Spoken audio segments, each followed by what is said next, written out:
I'm going to take that off my screen so that I can say, when the Health and Wellness Committee met in trying to decide what direction we were going to go in the upcoming year, I put out the idea of doing something with the idea of purpose and passion as we age forward. And I had heard of Richard Leider, who will be our speaker today, on several occasions actually, and with great enthusiasm suggested that he be our speaker. When I think of the concept of purpose, perhaps some of you remember back in the 60s, the movie They Shoot Horses, Don't They? Which was my first blush as a teenager with the idea of what is the meaning of life and what is the purpose of it. Fast forward, I think of my kids finishing college and not having a next predictable step as to where they go. Or I think of many people who have midlife crises, which may not be so much that they need to go buy a new car or whatever, but it is, what is my purpose? Where am I going forward in my life now? Or empty nesters as their families start to shift and time availability shifts. And then finally, also when we retire, what does life look like now? And how do I have a sense of purpose and passion? So that is why we are so grateful to have Richard speak to us. Richard Leider is the founder of Adventure, the Purpose Company. And he starts his bio with saying, why do you get up in the morning? International best-selling author and coach, Richard is founder of Adventure, the Purpose Company, where the mission is to help people unlock the power of purpose and answer the question. He is ranked by Forbes as one of the top 5 most respected coaches. Along the way, Richard has written 11 books, including 3 bestsellers, which have sold over 1 million copies. The Power of Purpose and Repacking Your Bags are considered classics in the personal growth field. His latest book, Who Do You Want to Be When You Grow Old, is a defining book on the power of purposeful aging. Widely viewed as a pioneer in the purpose movement, his work has been featured in many media sources, and his PBS special, The Power of Purpose, was viewed by millions of people. He has taken the purpose message to all 50 states, Canada, and 4 continents, and he has advised everyone from ARP to the National Football League and the US State Department. During his career, Richard has addressed more than 2 million people worldwide in his speeches to corporate associations and social service groups. He and his wife, Sally, live in Minneapolis, Minnesota area. So just briefly, I want to say that we're going to have Richard speak for the better part of an hour, after which we will entertain questions. And I will tell you how to do that when we get to that part. But for right now, with great gratitude and appreciation, Richard, welcome. Well, Jeannie, thank you so much for a generous introduction. And yes, I have been part of the purpose movement now for over 4, almost 5 decades, and have had a chance to look at purpose from a lot of different lenses to really answer that question, why? Why do we get up in the morning? Why do we do what we do? And all of that. And the one thing I want to start with is this, that purpose is not a luxury for the affluent or for a certain age or for a certain educational level. Purpose is fundamental. It's fundamental to health, healing, happiness, and ultimately even to longevity. We basically need 3 things. We need money, we need medicine or health, but we also need meaning. I'm sure many of you know people who have money and medicine, meaning that's health, but aren't happy. And we know other people who don't have money and health who seem happy. So what's the distinction here? What can we learn from this? So what I want to do is share with you what I call a purpose checkup today. And just like you might do a financial checkup or a physical checkup, or even take your car, or doing a tax checkup now, et cetera, how about a life or a purpose checkup? So if you have a pulse, you have a purpose. So I want to take your pulse today and see how that might fit with your own well-being and with the well-being of the community that you live in. So let's start first of all with the question, how shall we live? you can't really talk much today about anything, but certainly about purpose without looking at the pandemic. And purpose starts with first of all, believing you have one. And that's often tested during times of crisis. And the pandemic certainly has been that for many, many people. But there is something that I've been studying for a while now called post-traumatic growth. You know, post-traumatic stress, but there's post-traumatic growth. Some people will come out of this pandemic having grown and evolved into a different way of being in certain ways, and other people won't. And so if you think about kind of like a bell-shaped curve, on the left-hand side, the lower edge of the bell-shaped curve, there's certain people who are going to feel pretty much hopeless and stuck coming out of this pandemic. In the middle, you've got about 70% who will bounce back, but not necessarily very quickly, and they're going to be a bit confused and feeling their way. And on the right-hand side, you've got what I call post-traumatic growth. And those are people who have a sense of resilience coming out of this. Well, what have they learned? Well, what they've learned is that purpose is, as I said, is fundamental to the what's next in their lives and their life going forward. And so where do you go for an advanced degree in maturity? Where do you go to answer the question, how shall we live?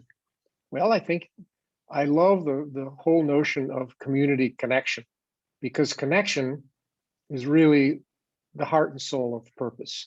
And I didn't say that just because this is a connection event or a connection program, but that is the truth.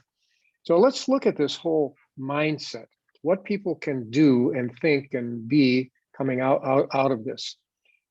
There's a concept called tragic optimism. And tragic optimism, I learned from a man named Viktor Frankl.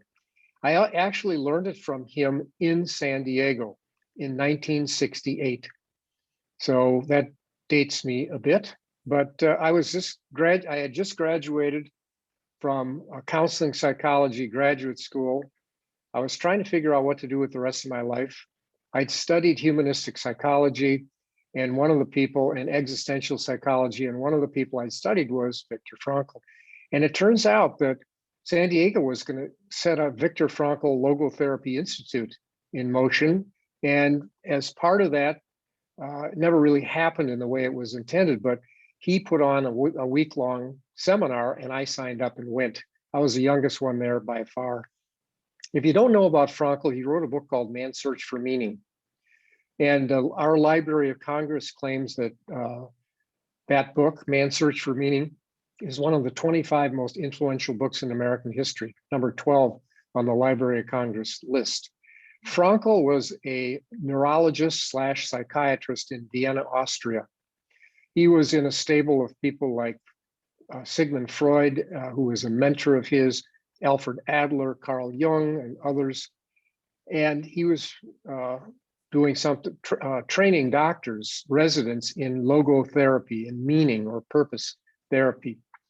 And at the height of his work, Frankl, being Jewish, was taken by the Nazis, as were his grandparents, his parents, and his siblings, all shipped out in a boxcar. Frankl had actually written a manuscript for what ultimately became Man's Search for Meaning. And his wife, Tilly, who was pregnant, sewed that book into the lining of his coat. Well, when he got to Auschwitz, that coat was gone and his manuscript was gone. And of course, this is all pre-internet and backups and all of that. And so Frankl survived 3+ years in three concentration camps, but nobody else did. His pregnant wife, his grandparents, his parents, siblings, dead. He survived. He weighed 87 pounds. He was liberated. He went back to Vienna and healed and wrote Man's Search for Meaning in 9 days. And the heart and soul of it for me, and what I learned when I was in San Diego studying with him for 5 days, was this mindset of tragic optimism in spite of the situation. The last of the human freedoms, he said, is to choose one's attitude in any given set of circumstances, to choose one's own way. Now, we all have adversity, and pandemic has been a mega adversity. But he said this: in spite of everything, say yes to life.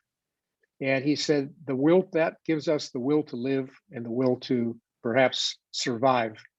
And so I learned a lot from him during that time. But he said this: don't ask yourself, what is your purpose in life? Ask yourself this question: what is life asking me of me now? What, today, now, in this moment, what is life asking of me in terms of my life and my willingness to come out of this and say yes to life? So I learned a lot about tragic optimism, but the power of purpose is really the power of choice in many ways. So let's look at this whole process of aging. As Jeannie mentioned, I have a new book coming out in July, and it's based on the starting point is the question: what did you want to be when you grew up? You remember that? Remember back when you were younger, looking in the rearview mirror now? What did you want to be when you grew up? I knew I wanted to be a wilderness camp director back then, because I'd gone to YMCA camps and I'd done a lot of outdoor things, and I thought that would be the coolest job ever. And so what did you want to be when you grew up? And I started down this path of counseling, et cetera. And I actually was part of an apprentice to the Harvard Study of Adult Development that looked at it's a longevity study.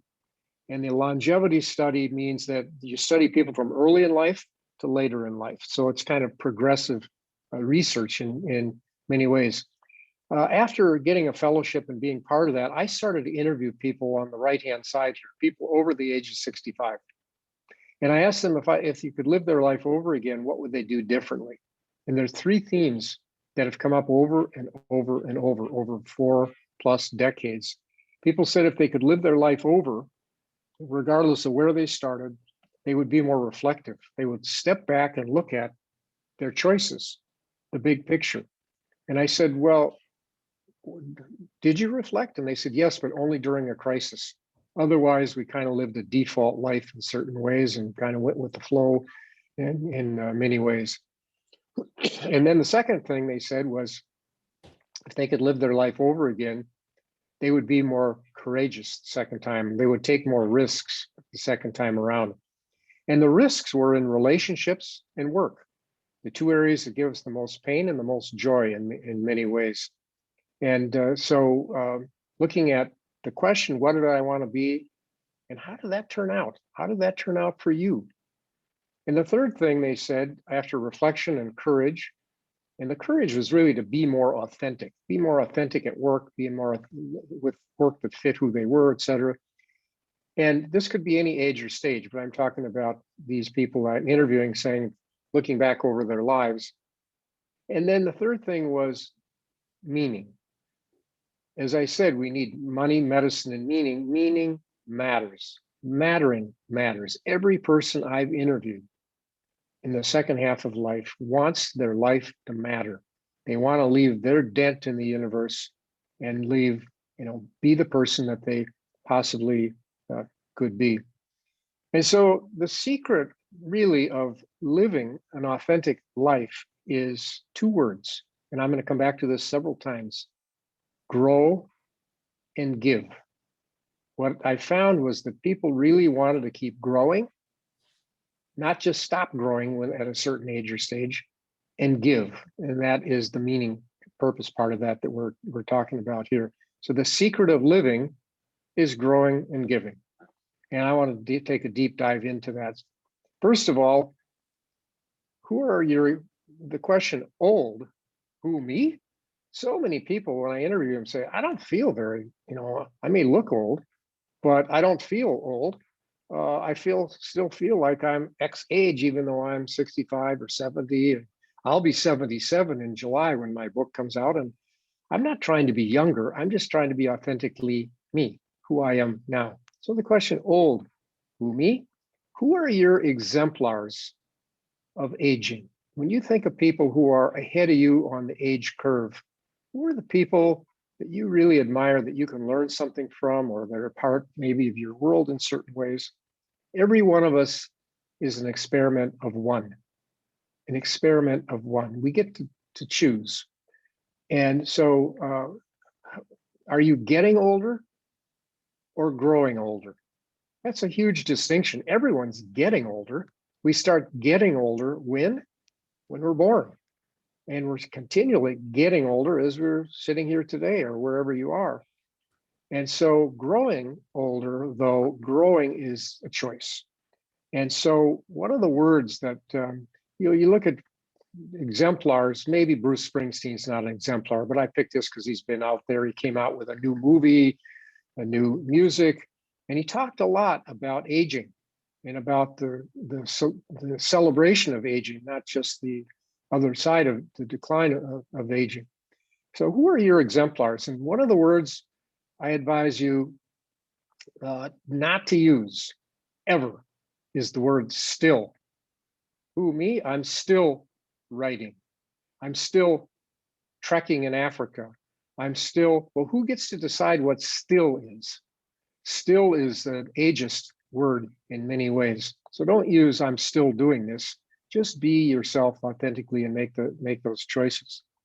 But that question of what leads to the next question of who. Who do you want to be when you grow old? And that's the title of my new book, Who Do I Want to Be When I Grow Old? The Path of Purposeful Aging. I have a colleague who has an answering machine. And when you call, and if he's not there, the message reads like this, sounds like this.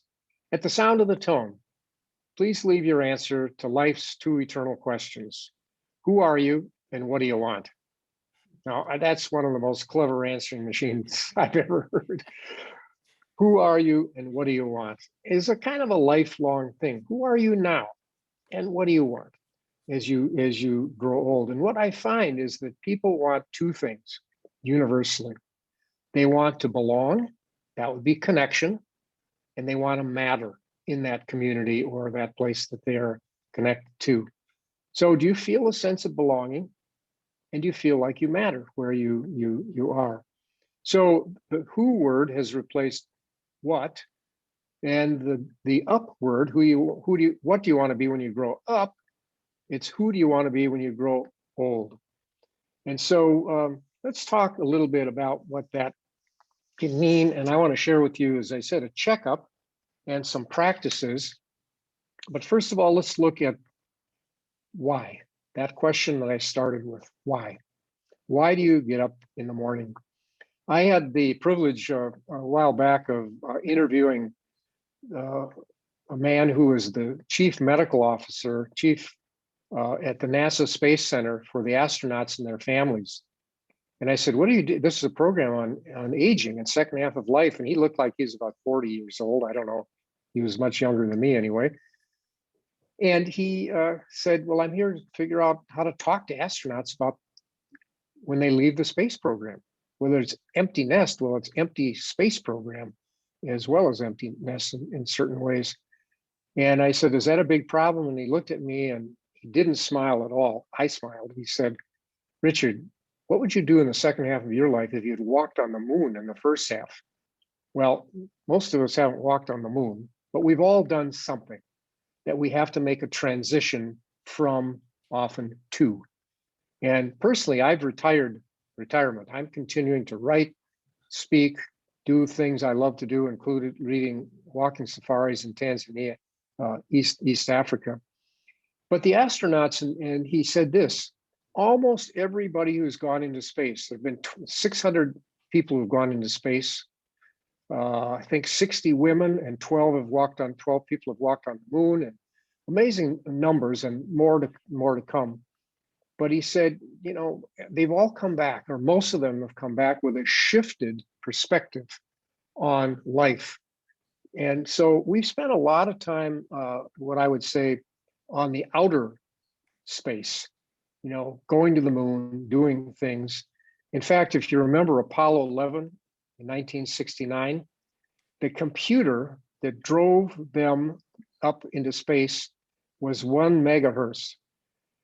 The phone that you have sitting next to you probably has 100,000 times more power than that in 1969. So you think of all the changes.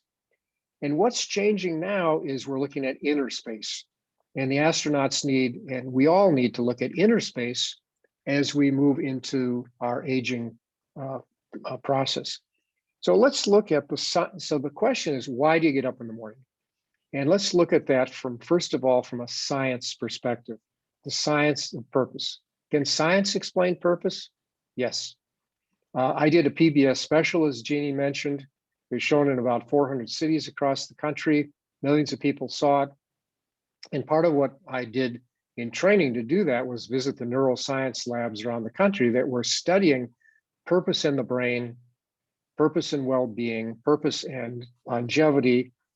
And one of the people, a neuroscientist at Johns Hopkins, held this pill up and he said, "Richard, you see this pill? Would you buy it?" And I said, "I don't know. What does it do? And what's it for?" And he said, "This pill will reduce significantly the effects of Alzheimer's, will reduce the incidence of macroscopic stroke by 41%, will help with sleep apnea, and will add 7 to 10 years to your life. What do you think? You want to buy it?" And I said, "Well, yeah, but I mean, who wouldn't? But is there one?" And he smiled and he said, "Yes, it's purpose." And then he went on, of course, to say that purpose is only part of the puzzle, but it's a really important part of the puzzle, whether you call it attitude or I did some work with persons who wrote the telomere effect. They won the Nobel Prize for it. The telomere effect, meaning that those little bits on the edge of your chromosome, every chromosome in your body, if it shrinks, you age and you're not healthy. If it stays or grows, you get healthy and you age well. And purpose has a direct link and a direct effect on telomeres. They call it part of it the telomere effect. And there's other surprising science, but it won't be long until our doctors are going to say to you, "Jeannie, you need a reason to get up in the morning." I'm just picking you because we're talking here, but it could be anybody who's on this.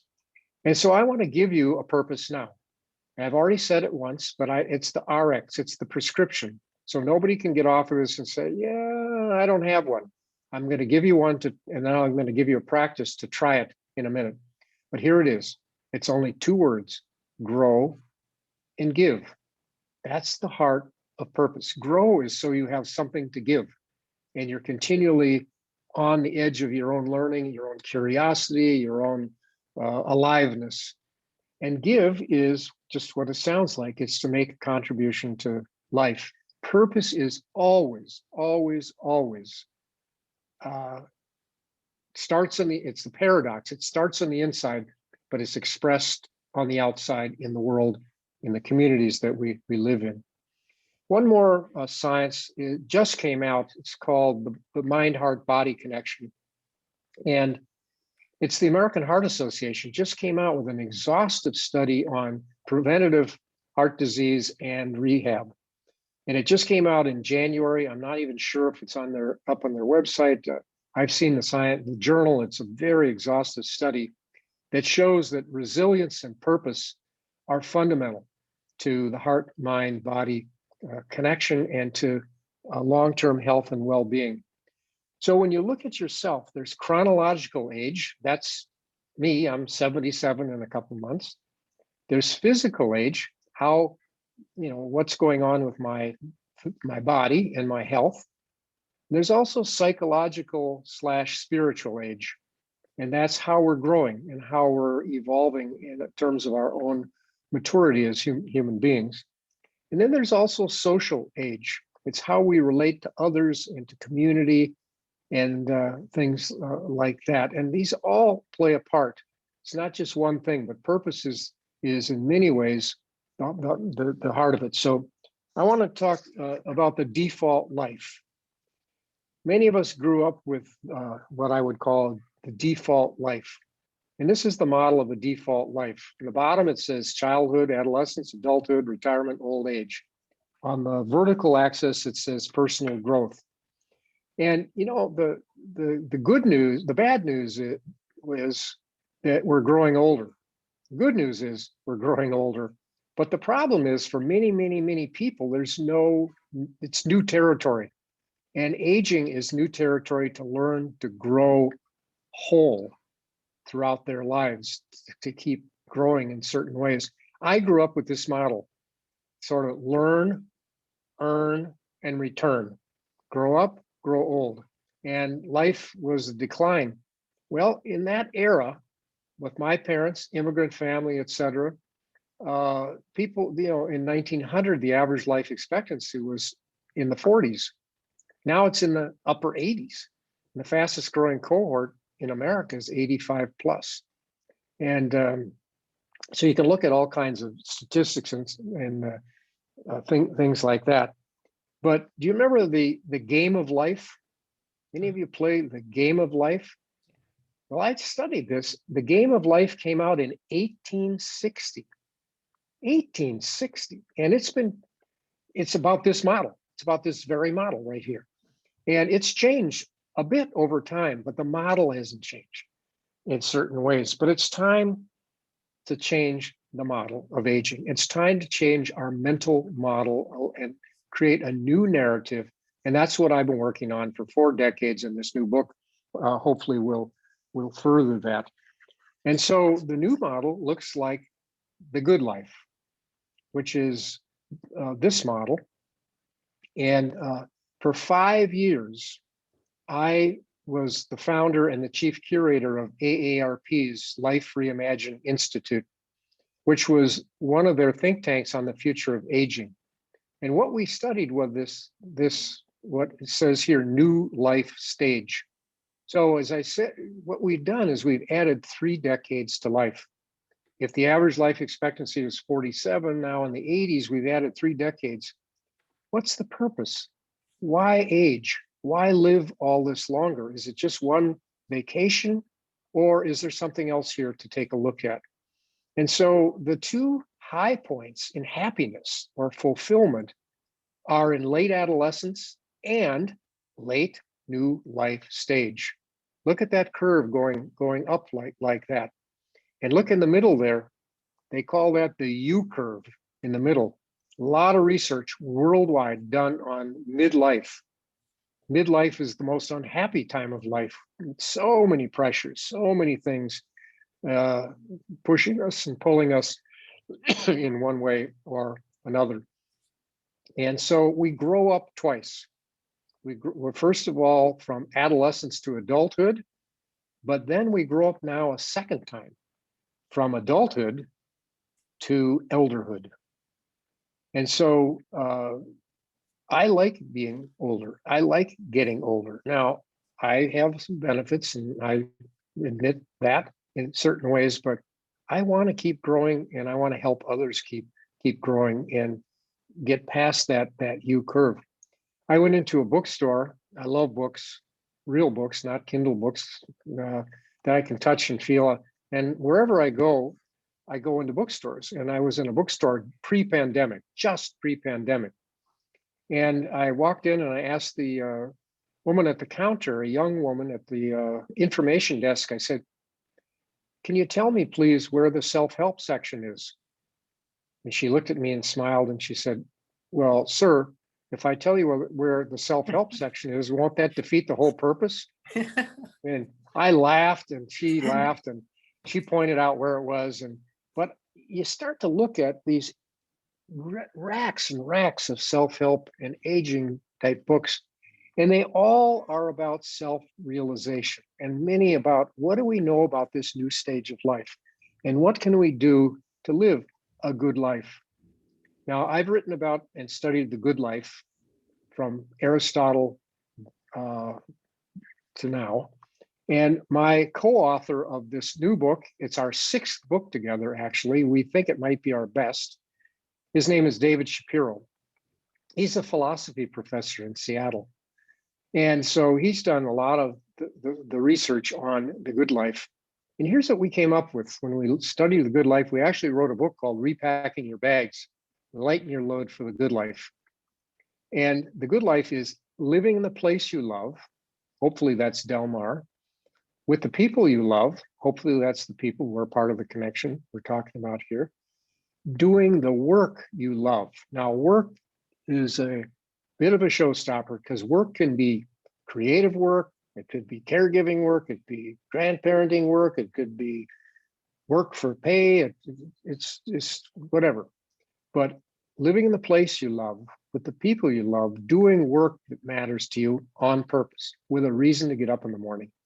So in addition to health and money, meaning comes from choosing and figuring out ways to reimagine the good life in the next phase of life. And what I find is that if we're not growing, we're dying. And so the question is, are you growing? And in this new territory we're talking about, what people want is relevance, not reverence for being an elder, but relevance. They want to stay relevant with their families, relevant with the world in certain ways. And that requires, in many ways, continuing to grow. And so how are you growing? Are you filling time? Just keeping busy? Many people I interviewed said, oh, I'm so busy. I'm busier now than I was before I retired, if they happen to have retired, or being an empty nester, I'm busy. And I said, well, what are you busy about? Ants are busy. I mean, busyness is just occupying time. Is it fulfilling time, or are you just filling time? Happiness comes from doing things in the outside, but fulfillment comes from growing, from contributing, from connecting, from being connected with others. And as I said, everybody's an experiment of one. But the other thing I would say here that's imperative to, I think, to the Del Mar community connection is this: isolation is fatal. I've studied this many different ways. And being isolated doesn't necessarily mean being alone. You could be in a crowd and feel isolated, feel like no one gets you, or you don't feel that emotional connectivity that comes from living what I'm claiming here from living purposefully. So let's look at some practices here, some checkup practices. Do you settle for what you've got, or do you repack? Life is about unpacking, repacking, and repeating. We're changing, and things are changing, like the COVID situation. And we have to decide at certain times if we want to settle or repack. And repack, as the bag suggests here, is just set down what you're carrying, look inside, and determine what's really going to make you happy and fulfilled in the next phase of life. I had lunch with the happiest man in the world. Now, before you question my sanity here, his name is Matthew Ricard. And he happens to be a Buddhist monk and one of the Dalai Lama's translators. But he's from France, he's from Paris, and he's actually a PhD scientist who very, very early in his career went on a spiritual odyssey to India and studied Buddhism, became a Buddhist monk, stayed and studied altruism, which is another word for purpose, and is famous now in many, many ways. So why is he the happiest man in the world? Well, over the years, the neuroscience labs have been bringing in these monks and other so-called evolved people and measuring their brainwave activity as they engage in certain activities, meditating, mindfulness practices, different things.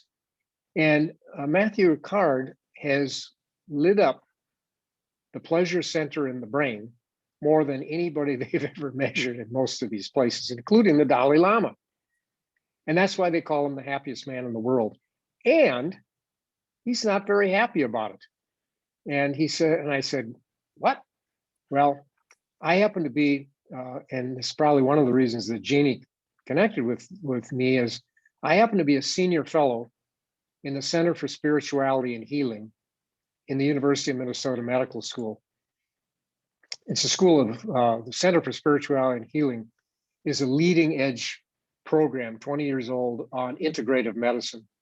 And I created something called the Purpose Project to really look at purpose and longevity, purpose and well-being, purpose and health, and things like that. And we bring in speakers. And being a senior fellow, they said, will you take our speaker, Matthew Ricard, to lunch? So I took him to lunch, and he's in his Buddhist outfit, and I'm like this, just regular clothes. And we're waiting for a table before I'm taking him to lunch, and then I have to introduce him to about 5,000 people at Northrop Auditorium on the University of Minnesota campus. And we're standing there waiting for a table, and I turned to him and I said, Matthew, how do you get to be the happiest man in the world? And he turned to me and smiled and said one word: practice. And I said, can you give me a little bit more to go on? I've got to introduce you. And no, he said, it's the reason I'm unhappy, and I'm not really unhappy, but this altruism or purpose and this level of fulfillment is available to anybody if they practice, but they have to practice. Purpose is a verb. Let me say it again.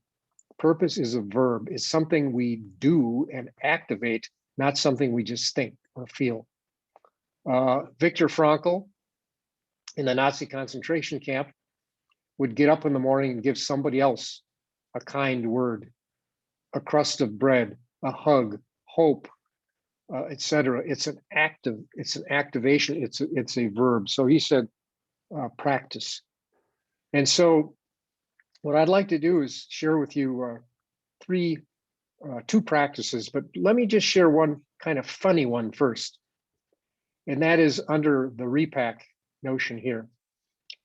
If you're at home and you have if you're up for a challenge, when we're done here or sometime in the next period of time, go to a drawer in your home and open the drawer and have three piles in front of you and look at, maybe it's a junk drawer or maybe it could be a clothing drawer, it could be a closet, and take everything out of the drawer and say, is this something essential for the next phase of my life that's going to bring me fulfillment?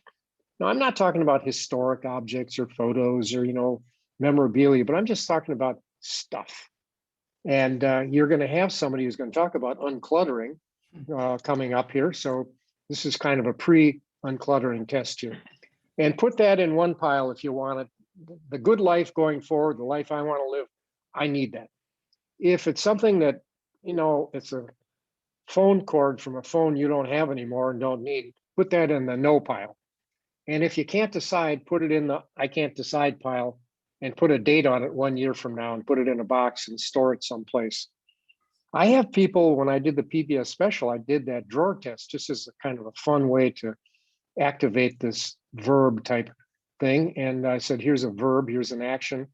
I still, to this day, 3 or 4 years later, hear from people who said, I started with a drawer and then I went to a closet and I said, why do I have all these shoes and these suits or these dresses or these whatevers?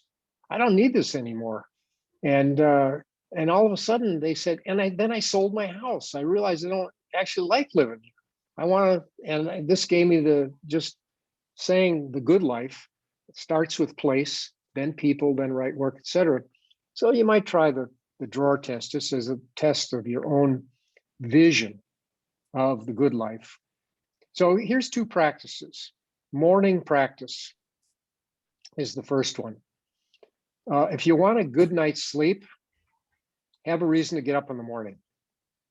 Full stop. And find meaning in the morning. And I call it the 2-minute practice. The 2-minute practice is this. You wake up, and before getting up, or maybe after you relieve yourself and then go back for a minute, spend 2 minutes without getting on your cell phone or without doing anything else, and pause, and then take 3 deep breaths. Breathing is a centering practice, 3 deep breaths. And then ask yourself this question: whose life am I going to make a difference in today? And it could be a pet, by the way, but let's say a person. And there are 1,440 purpose moments in the day. If you take sleep out of it, it would be less than 1440. But when you add up all the moments in a daytime, in a day and a night, they're 1440. All you need is one purpose moment, a doorway, an email, a phone call, or whatever, to make a small micro difference in someone's life. That's what really kept people vital during the pandemic, was these purpose moments. David Brooks just wrote a column about this, I think it was Saturday, and about the purpose moments in life. But I've written about the purpose moments for decades. And so setting the intention to do that. And E.B. White, the American essayist, said this. He said, I arise in the morning, torn between a desire to save the world and a desire to savor the world. This makes it hard to plan the day. Well, with all due respect to E.B. White, I think it makes it easier to plan the day, because a good life, really, ultimately, a purposeful life, is about saving and savoring. Not literally saving, but saving is just another word for making a difference in one person's life. Small difference. And so wake up with why. Why am I getting up? What am I going to do? Another neuroscientist shared this story. He said he had a client who had Parkinson's disease. And the guy was a man, and it was in New York City. The guy wanted to die. He said, Doc, this is no life. I don't want to live with this. And so help me end it. Then his mother got sick. And he was the sole caregiver for her. And even with his Parkinson's, he had to rally and get up and help her. And a year later, she died. And he went back to the doctor and said, now that I don't have to take care of my mom, I want to die. And then all of a sudden, the assisted living where he was living, it was independent living, assisted living, brought in pets. And this cat, Sadie, showed up. And all of a sudden, he bonded with Sadie. And he went back to the doctor and he said, Doc, I was mistaken. Don't let me die. Sadie needs me. Well, the fact is, it may seem like kind of a weird story, but we all need it. We all have a reason. If you have a pulse, you have a reason to be here. And the reason is to make a difference in other people's lives. Mattering matters. Isolation is fatal. Small micro moments are what make connection. And connection is the heart of purpose. The second practice is called an evening practice. So that was the morning practice, wake up with why. The evening practice is the mirror test. So I already gave you this universal purpose, grow and give, grow and give. So take out a Post-it and write grow and give and put it on a mirror where you'll see it every morning when you wake up and every evening before you go to bed. As I said, the secret to living is growing and giving. And that's what makes life rich. I was backstage not too long ago with the founder of TED, the TED Talks. And his name is Richard Saul Warman, and he's in his 80s. And we were backstage in the green room, and we were both going to give a talk. And he's older than me, and which is irrelevant, but he's kind of a bit of a curmudgeon, and a little crusty. And he said to me, Richard, what are you going to be talking about? Young man, he called me. And I said, I'm talking about the power of purpose. And he said, well, what's that all about? And then I told him, and I said, well, Richard Saul Warman, what are you going to be talking about? He said, I'm talking about curiosity. Don't you think that curiosity drives purpose? And I said, absolutely, I do. I believe that's true. And then he went on to tell me the story of how TED was founded. And I didn't know the story, but back when he founded TED, he sold it. Chris Anderson owns it, but he said, I was a learner, and I wanted to have a dinner party and invite people from technology, entertainment, and design around certain questions. Therefore, TED. So who would you invite to your dinner party? If you were to create a dinner party, now you want to grow, what would the question be? And who would you invite to that dinner party to talk with? So I found curiosity drives purpose. If we're not growing, we're dying in certain ways. So we grow in order to have something to give. And that curiosity drives us to want to know about other people, to want to know about ourselves and know about the world and stay relevant in many ways. So try the Post-it test. If you put this Post-it test on and every morning ask yourself, how am I going to grow and give? And every evening before you go to bed, hold yourself accountable and say, how did I grow and give today? And maybe you'll want even to have a purpose partner, somebody who's in the Del Mar community connection, or it could be a group, and to hold yourselves accountable. How are you finding this growing and giving thing? So give it a try. If you do it for a week, you'll know that purpose, as the happiest man in the world is said, is a practice, but it's a felt sense. We feel better. We feel more alive. We feel connected. And connection, as we said, is the heart and soul of things. Finally, the ultimate test. The ultimate test is when you look in the mirror in life, what's been your life been about? What's your legacy? I was giving a talk a number of years back, and this was pre all the technology. And someone came up, there were about 400 people in this audience, and I was way up in northern Minnesota.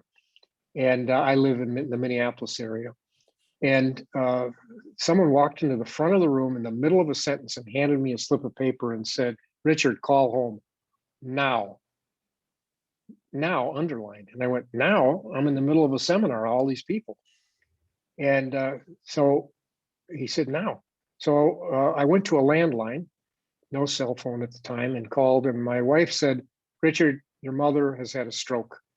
She's in St. Joseph's Hospital in St. Paul in intensive care. It doesn't look like she's going to make it through the night. She had had breast cancer 10 years earlier, but was taking such good care of herself and was cancer-free, et cetera. But now she had this massive stroke and she didn't look good. So I left and turned it over to one of my colleagues and drove home. You know, when you get news like that, you've had your own adversities, I'm sure. All of a sudden, the sunset looks different. The music and the words sound different. So I got to the hospital, the intensive care, at about 11 at night. My brother, who is a physician, was not there. My wife was not there at the time. They were elsewhere. So I walked into the intensive care room alone. The nurse brought me in, and I just lost it when I saw my mom and started crying. And I said, can you just leave me here with her for a minute? I didn't know what to do. I hadn't been in a situation like that. So it dawned on me, I should thank her. So I got up on the bed and I picked her up. She was taking these big, deep breaths, almost end of life type breaths. And I said, Mom, I think it looks like it might be time to go. Thank you. And when I said thank you, she opened her eyes, took 2 more breaths, and passed on right there in my arms. And I tell you this as a closing story here, because you know this purpose thing? Sure, there's science. Sure, there's practices. But you know, it doesn't weigh anything. You can't always see it, but you know it when it's there. And you know it when other people have that sense of saying yes to life and choosing to make a difference in your life in certain ways. So I hope that you got a sense with this purpose checkup and practices of what this purpose is and why I say this, that it's fundamental. There are 3 myths about purpose that I want to end with. 3 myths that hold us back often, that are maybe barriers to keep us from practicing and ultimately having the ultimate test in our own lives. The first myth is that with purpose, you have to have a cause. Well, I hope I've shared with you, it's nice to have a cause. It's nice to do things that are important for things we care deeply about and are curious about. But you don't have to have a cause. You have to have a mindset to make a difference in one person's life every day. To see that purpose is a choice. It's a mindset. It's an aim. And it's the aim, the direction we want our life to go, and the kind of person we want to be and become. The second myth is that it'll be revealed to you if you just wait long enough. Well, most of you probably have waited long enough, but it's not. It's a practice. It's something, it's a verb. It's something we do. And out of that, it clarifies what this purpose is and how purpose feels. So it can be a revelation. It can be a spiritual or religious revelation. They call it a calling, a calling. And a calling is something that really works with us, with our gifts, our passions, and our values. And so the ultimate test is not necessarily a revelation. And the third thing, which I've said multiple times, is it's not a luxury. It's not a luxury. It is something that is fundamental. So I'm going to suggest to you, I'm going to come back twice now to Del Mar. Hopefully one of these times will be live, meaning in person, I should say. But what you're going to get, and you can download, is something called the napkin test. And it looks like this. And it really is putting your purpose on one piece of paper. And I don't have a slide for that, but I just showed it to you. And it's my gifts, passions, and values, what gets me up in the morning. And it's a little test. And it came from a napkin on Delta Airlines. I'm a 3 million mile flyer, which is kind of hopeless when I think about it. And they have little napkins, on the airlines. And I was on an airline and somebody said to me, Richard, I saw your PBO special. I'm in a major transition in my life. Can you tell me what I should do with the rest of my life? I call that the Got a Minute School of Coaching. And I said, well, I don't, I have to prepare for something. But if you got a minute, if we only got a minute, take out your napkin and write down this formula. So I want you to write this formula down right now or remember it. And you'll see it because it'll be right on this when you download it or it's sent to you. And the formula is G plus P plus V equals C. G plus P plus V equals C. Gifts plus passions plus values equals calling. Are you using your gifts, your most loved talents, on things that you're curious or passionate or feeling purposeful about, in environments with people where you have a voice, values? If so, that equals calling, discerning your calling in certain ways. And purpose and calling are interchangeable words.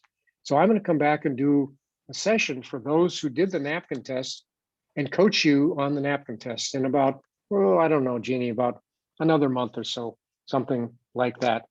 And I'll share with you mine and other people's napkin tests, how they fill these out. And we'll go from there. And then I'm going to come back again in the fall, the final slide here. This is the cover of my new book. And it's called Who Do You Want to Be When You Grow Old? The Path of Purposeful Aging. That's my website, by the way, with everything on my website except the books are free. Videos, downloads of PowerPoints, and video, other blogs, and a lot about things like the napkin test. So thank you for listening. And Jeannie, thank you so much for inviting me. And my time is up with this. And I think we'll just turn it into now, see what kind of questions might want to be answered. Okay, and I'm going to thank you so much, Richard. What a wonderful opportunity to listen to you and to hear what you have to say. I find it very inspiring and very consistent with what I seek to do, which is to try to make the best of each day by living in kindness to others and listening. So I just need to pick up if you'll excuse me just for one sec. I just need to find all the questions that have come in. And, oh, I'm so sorry.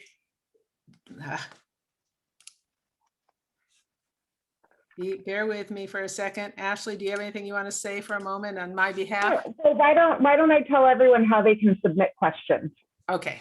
So if you guys have a question that you didn't get to submit ahead of the program, then look for the little chat button at the bottom of your screen. It looks like a little speech bubble in a cartoon, and click on that button and it'll bring up a screen, and you'll see that there will be a blue drop down near it'll say type message here, and above that there's a blue drop down. So make sure in that blue drop down it either says everyone, so everyone will see your question, or make sure that it says my name, Ashley Simpkins, and then just type your question and we'll make sure we will read it to Richard and make sure that he answers it. And Jeannie, did you find the questions that we got ahead of time? Yes, I did. Great. Thank you very much. So, I can't resist starting with Gordon, since the last time I facilitated a program, I missed him until the very end. So Gordon's question for you, Richard, is how is your approach similar to or different from Pastor Rick Warren's purpose-driven life? It's very similar and very different. And what's similar is when I just gave the formula for calling, about discerning calling, that he believes that we all have gifts and that God gave us those gifts to steward on the planet. And I agree with that. His perspective was Christian. My perspective is secular. I actually went to the seminary and studied purpose and world religions. And I have my own spiritual religious practices, but I actually, in the book, The Power of Purpose, in the last chapter, Can Science Explain Purpose? I listed what every major religion said about purpose. So he has a very Christian perspective. I have a broader perspective than that, but the practices and the basic core beliefs are the same. Great. Thank you very much. So I think of this has to do with measuring achievement. And for many years, we think of ourselves perhaps as finishing school and doing a good job, getting a job that we like, a career that we're happy with, making money.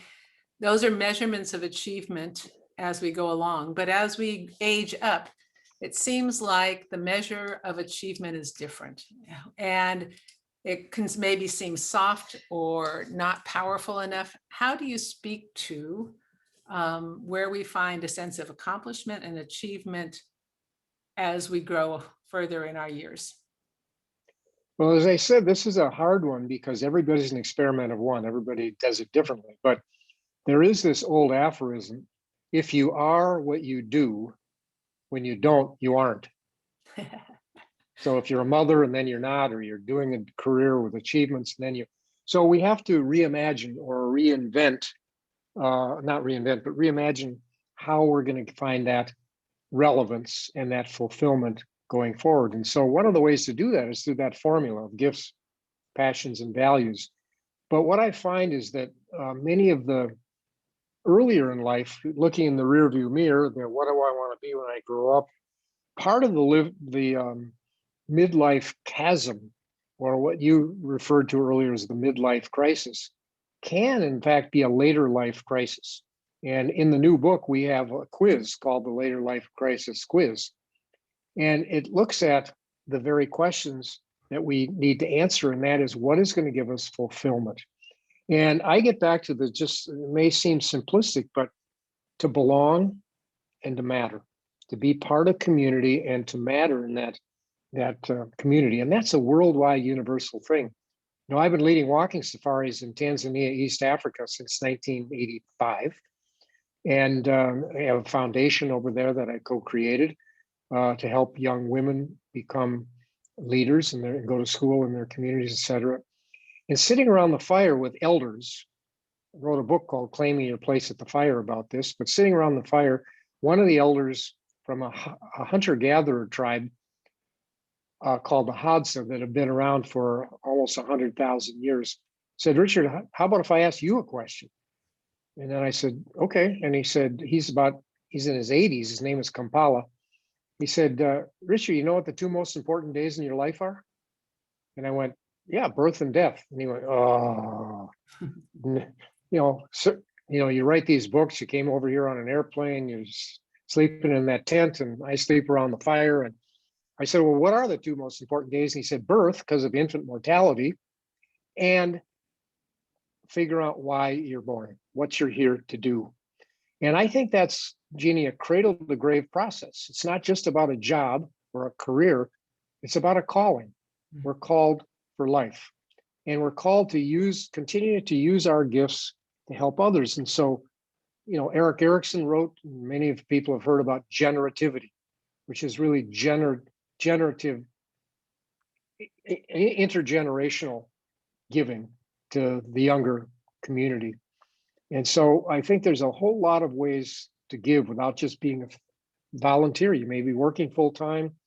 The fastest growing entrepreneurial group in the US is not young people, it's women over 60. Huh. So there's all kinds of different ways to answer the question to find that fulfillment.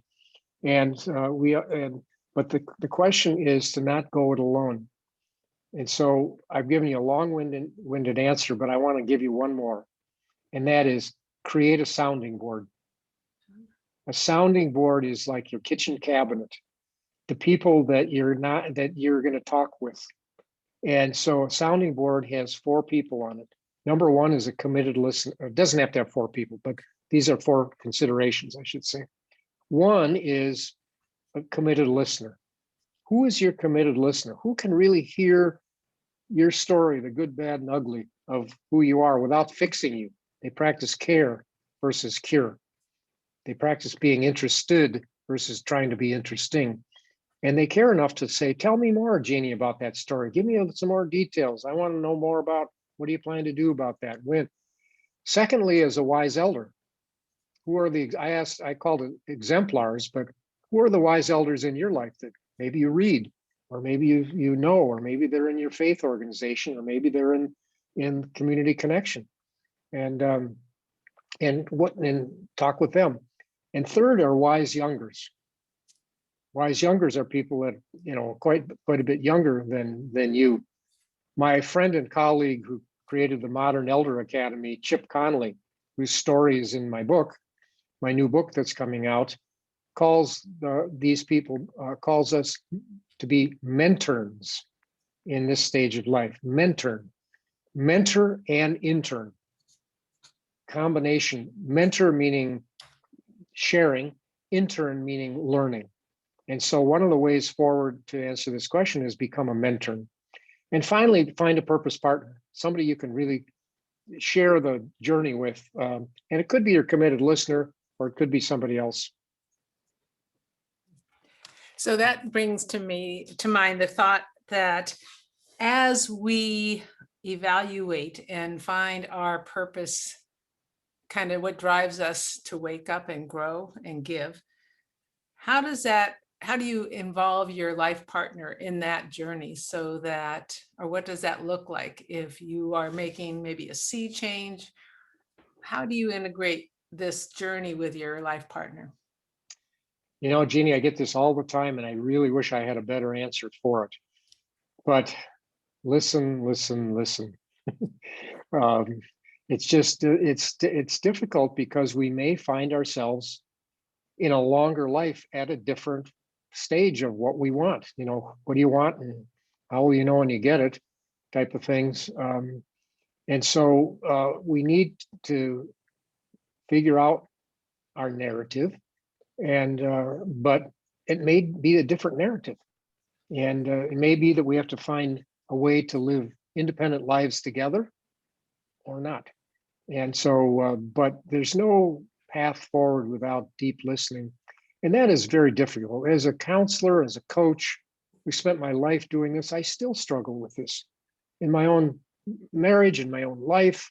It's not like it's terrible, but it's I'm growing and changing. My wife Sally's growing and changing. One of the things we're finding is that the kind of relationships we have, there are some people who are, I don't know how to say this without being totally an assessment, but people who have retired and are just savoring in other words, is just fine, but I find it so boring because I'm meeting people and growing and doing things and want to share what I'm doing, and they're not interested. And so I need to find people who share the same curiosities. And maybe, being in the same home, you have different curiosities about things that you want to grow with. So, but helping the other person to grow and give and listening, I don't know. It's that simple and that hard. Thank you. So this a little bit ties into that. What drives us change with any predictable manner as we go through our 60s, 70s, and 80s? Are there key elements that seem to shift as we generationally move forward? Or is it more individual that as we live our lives and ask our question of what, growing and giving, that there's no theme at all relative to generations? Well, I mean, there's been a lot of research on this. Some of it's suspect, I think, but I think the one thing that we ended the new book with is what we call the ultimate conversation. And the ultimate conversation is about dying. And so I think, at some part in the aging process, we need to come to terms with death. And we need to find a way to live fully alive, knowing that the clock's ticking, that time is there. So the relevance of time, I find some people just keep busy so they don't have to think about it because it's too scary. And other people have looked at it and talked about it and have even created, like I have, my own celebration of life, which types of things to look at it in ways that it's not morbid at all. It makes me more present and more aware of the preciousness of life and time to face that. So that's one universal that I think is a tough one. But I think having this reason to get up in the morning, one of the stories in the book is about a man named Ed Rapp. Ed was just about to become the president of Caterpillar, the big yellow moving. And he was 57 years old. And he was out running with his son and he noticed his foot was dragging.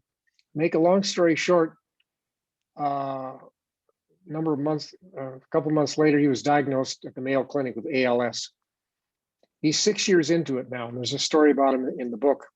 And he said, I just want to find a passing grade in life all the way to the end.